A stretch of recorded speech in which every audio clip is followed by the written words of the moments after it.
Hello YouTube, this is Magnitude Gaming here. I don't usually make these types of videos, but thought it was too good to pass up, especially with the major announcement by Konami. But as of 36 minutes ago, Konami has announced that the World Championship for this year has been canceled. It's not something that was really surprising to many people. We all knew this was going to happen, especially with the high number of cases that are still present in a lot of these countries. Actually, I'm pretty sure a Yugioh Japanese Twitter account actually shared the numbers, and yeah, unfortunately it's not getting better in a lot of places. I mean, we've seen some decreases, but I think Konami just doesn't see it as a safe thing to do, and with going to other countries, no matter where it's held, it would be an issue. I think a lot of people were either hoping that Konami would postpone the World Championship, or maybe they would find some way to reduce the number of attendance to eliminate any possible risks from countries that have severe outbreaks, but it's just not happening. Konami has canceled it for the second year in a row.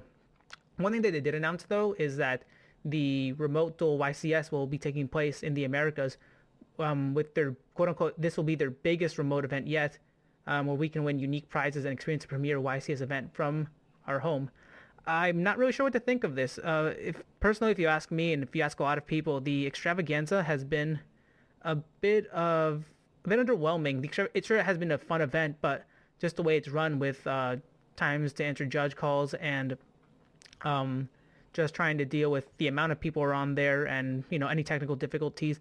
And this is nothing against the judges or the players. They've all done everything they can in their power. I mean, the players have been trying to make this all work. The judges are taking time out of their day to help this event. It's kudos to them. Like, they've been really good at it. It's just been a difficult thing to do with this all being with cameras and just being on Discord, and it's just the remote experience is difficult to work with. So it'll be interesting to see how Konami is going to address this issue, because if they really want this event to be popular, they're probably going to advertise as much as they can, and then a lot of people might enter. I'm not really sure what the biggest extravaganza main event has been, but I'm thinking that this remote duel YCS will offer better prizes, and I think it might entice more people to enter. So, I mean, if I had to throw a rough number there, I think it's going to be a minimum of like 500 people. I don't think it'll hit 1,000 people. But so, one thing that people are really worried about is the cheating that hasn't really been addressed by Konami. I know there was two major issues.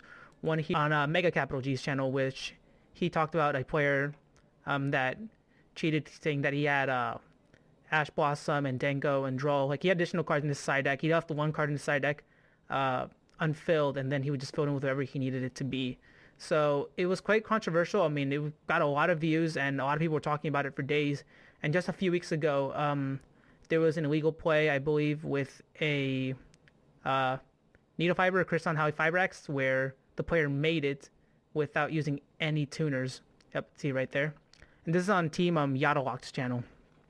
So here, I'm not sure what Konami will do to address this, and this is just their announcement. But I'm not sure what Konami plans to do. Are they going to just shove this all under the rug? Will people... Well, obviously people will try to cheat at the YCS, but like, will they be punished for it? Will Konami do something about it? Because I don't think it'd be a really good look for them to try to just push this under the rug after hosting their biggest event of the remote duel era, if we have to call it that. And even here in the comments, so looking here at the comment section itself, we see people already worried about it. With like the meme about it, Mark Sleeves and people saying they'll use extra side decks. I mean, I like to think that most people in remote duels don't cheat. I've had some really good people. I've only done a couple of remote duels myself, but there've been some great people. The TOs have been great. The judges have been great. But there's a really big concern about people trying to cheat in this big event, especially if the prizes are bigger and there's more on the line here. Gonna be a long video, but let me know what your thoughts are on the remote duel YCS announcement. Let me know if you have any concerns or what you're looking most forward to. I mean, I think it'll be fun. I think it'll be a big event. Maybe they'll cut the top 32. Maybe they'll cut the top 64 bigger. It'll be a smaller. Maybe they'll split it up into 3 days, 2 days. It could run for hours and hours and hours. I'm not sure what they would do with the different time zones, especially because the United States has 5 time zones, 3 on the actual mainland and then Alaska and Hawaii. But let me get your thoughts on what you're expecting this remote duel YCS to be. That's Steve from Magnitude, guys. Thank you so much for watching.